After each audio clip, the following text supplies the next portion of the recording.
नमस्कार दोस्तों, मैं अंकुर उपाध्याय स्वागत करता हूं आप सभी का एक बार फिर से अपनी नई वीडियो में। दोस्तों, ईरान और यूएस को लेकर बड़ी खबरें दोबारा से आते हुए दिख रही हैं, जहां पे कुछ अटैक्स की न्यूज़ हैं, कुछ स्पेशल कमेंट्स हैं ईरान के द्वारा, जिसमें वो कह रहे हैं कि हमने अपनी पहली जीत यूएस के खिलाफ अर्ज कर ली है। अब जो फाइनल बॉल है वो यूएस के हाथ में है। डिटेल्स एक एक करके मैं आप सभी के साथ शेयर करना चाहूँगा। बीते कुछ दिनों में भी हमने देखा ईरान ने कुवैत के ऊपर मिसाइल्स दागी हैं, अमेरिका के ऊपर कुछ ड्रोन्स छोड़े, लेकिन वो सफल नहीं हुए, डैमेज कुछ नहीं कर पाए, इंटरसेप्ट कर लिए गए हवा में ही। और यूएस ने भी ईरान के ऊपर हमला किया है, जिससे काफ़ी नुकसान भी हुआ था, एक शिप भी उड़ा दी गई थी। तो सीज फायर चल रहा है, लेकिन लगातार अटैक हो रहे हैं, ठीक है। बस अच्छी बात यह कि कच्चा तेल ऊपर नहीं जा रहा। अब क्या अपडेट आ रही है? सबसे पहले रीसेंट अपडेट जो आज की है वो बताना चाहूंगा। यूएस नेवी ने ईरान के 4 ड्रोन्स मार गिराए हैं, जो बताया जा रहा है स्ट्रेट ऑफ हॉर्मुज के पास शिप्स को टारगेट कर रहे थे। इसके बाद अमेरिका ने ईरान के कोस्टल सर्विलांस साइट्स पर एयर स्ट्राइक की, जिसमें कुछ दिक्कत भी हुई है। ईरान का रिएक्शन था, ईरान ने कहा कि अमेरिका ने 8 अप्रैल को सीज फायर तोड़ दिया था। ईरान ने जवाब में कुवैत और बहरीन में यूएस मिलिट्री बेसिस पर बैलिस्टिक मिसाइल लॉन्च किए। कुवैत ने कंफर्म किया कि कुछ मिसाइल्स उसकी एयर स्पेस में आए और इंटरसेप्ट किए गए। प्रॉपर्टी डैमेज हुआ, लेकिन कैजुअलिटीज नहीं हुई। स्ट्रेट ऑफ हॉर्मुज इंपॉर्टेंट है, क्योंकि वर्ल्ड का 20% ऑयल वहीं से सप्लाई होता है, तो ये हम सभी को पता ही है। पीस टॉक का स्टेटस अगर आप देखें तो अमेरिका और ईरान के बीच इनडायरेक्ट नेगोशिएशन चल रही हैं। पाकिस्तान मीडिएशन कर रहा है। मोहसिन नकवी तेहरान जा रहे हैं पीस मैसेज लेकर। ईरान डिमांड कर रहा है फ्रोजन एसिड्स रिलीज किए जाएं, ऑयल एक्सपोर्ट सैंक्शंस में रिलीफ मिले, पोर्ट्स ब्लॉकेड हटाया जाए। ट्रंप ने क्या कहा है? अमेरिका ने ईरान की मिसाइल और ड्रोन कैपेबिलिटीज का बड़ा हिस्सा डिस्ट्रॉय कर दिया है, लेकिन ईरान के पास अभी भी रफली 20% प्लस मिसाइल स्टॉक बचा हुआ है। तो प्रेसिडेंट ट्रंप कह रहे हैं कि भैया हमने बड़ा हिस्सा जो मिसाइल्स का है उसे डिस्ट्रॉय कर दिया है, बट करीब 20-21% समथिंग मिसाइल्स का अभी भी स्टॉक बचा हुआ है ईरान के पास। लेबनान फ्रंट भी गर्म है। इजराइल ने साउथ लेबनान में स्ट्राइक की, जिसमें लेबनीज आर्मी के ऑफिसर्स मारे गए।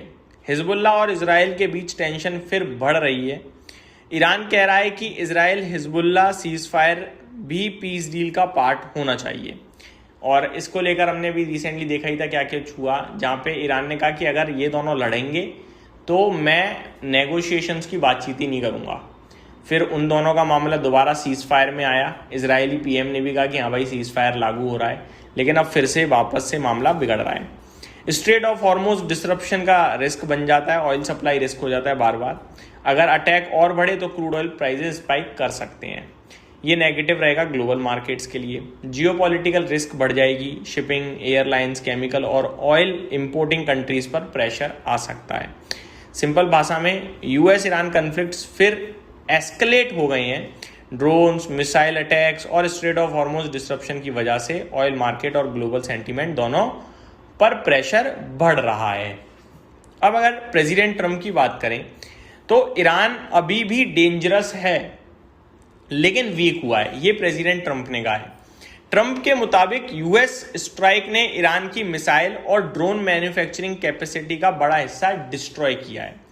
उन्होंने कहा है ईरान के पास अब रफली 21-22% मिसाइल स्टॉक बचा है, जो अभी भी सिग्निफिकेंट अमाउंट है, यानी काफ़ी है।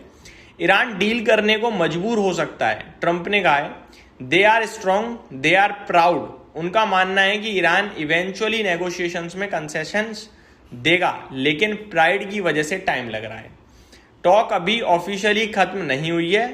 पिछले वीक ट्रंप ने कहा था कि उन्हें ईरान की तरफ से बातचीत सस्पेंड होने की ऑफिशियल इंफॉर्मेशन नहीं मिली है और नेगोशिएशन किसी ना किसी फॉर्म में कंटिन्यू हो रहा है।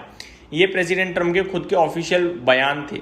मिलिट्री प्रेशर कंटिन्यू रह सकता है। रीसेंट रिपोर्ट्स के मुताबिक ट्रंप ने ईरान के अगेंस्ट अनफिनिश्ड बिजनेस की बात की और वार्निंग भी दी थी कि अगर डील टाइम पे नहीं हुई तो मिलिट्री कन्फ्रंटेशन फिर एस्केलेट हो सकता है। ये अभी की नहीं है, ये थोड़े दिन पहले की बात है। मार्केट की बात करें तो जब तक यूएस ईरान टेंशन रहेगी तब तक तो देखो स्ट्रेट ऑफ हॉर्मुज़ के लेकर प्रेशर रह सकता है, ऑयल डिस्ट्रप्शन बढ़ सकता है। अब इन सब के बीच में ईरान की तरफ से क्या बयान आ रहा है? ईरान के सीनियर एडवाइजर मोहसेन रेजाई ने क्लेम किया है कि ईरान ने अमेरिका के खिलाफ अपनी पहली जीत हासिल कर ली है और अब अगला स्टेप ट्रंप के हाथ में है। ईरान डिमांड कर रहा है, क्या डिमांड है? ईरान कह रहा है कि पीस डील या वॉर डी एस्केलेशन के लिए अमेरिका को $24 बिलियन के फ्रोजन ईरानियन एसेट्स रिलीज करने चाहिए। ईरान का आर्ग्यूमेंट है कि ये पैसा ईरान का ही है जो सैंक्शंस की वजह से अब्रॉड में ब्लॉक है। बॉल इन ट्रम्प्स कोर्ट का मतलब होता है कि अब डिसीजन प्रेसिडेंट ट्रम्प के हाथ में है। ये एक सिंपल सी बात है जहां पे अब ईरान कह रहा है भाई हमारा फ्रीजन एसेट छोड़ दो जो हमारा है और बातचीत करते हैं आगे। ईरान कह रहा है कि अगर ट्रम्प एसेट रिलीज करते हैं तो नेगोशिएशन और पीस टॉक आगे बढ़ सकती है, अगर नहीं करते तो डेडलॉक और कॉन्फ्लिक्ट कंटिन्यू रह सकता है। फर्स्ट विक्ट्री से ईरान का मतलब होता है कि अमेरिका पूरी तरह अपने ऑब्जेक्टिव्स अचीव नहीं कर पाया, ईरान अभी भी नेगोशिएट करने की पोजीशन में है, यूएस को भी कॉम्प्रोमाइज करना पड़ेगा। तो भैया वो कह रहे हैं देखो आप हमें झुका तो पाए नहीं, हम खड़े हैं, आप पहली हार चुके हो क्योंकि आप झुका नहीं पाए, तो अब आपको भी कॉम्प्रोमाइज करना पड़ेगा और चीजें करनी पड़ेंगी।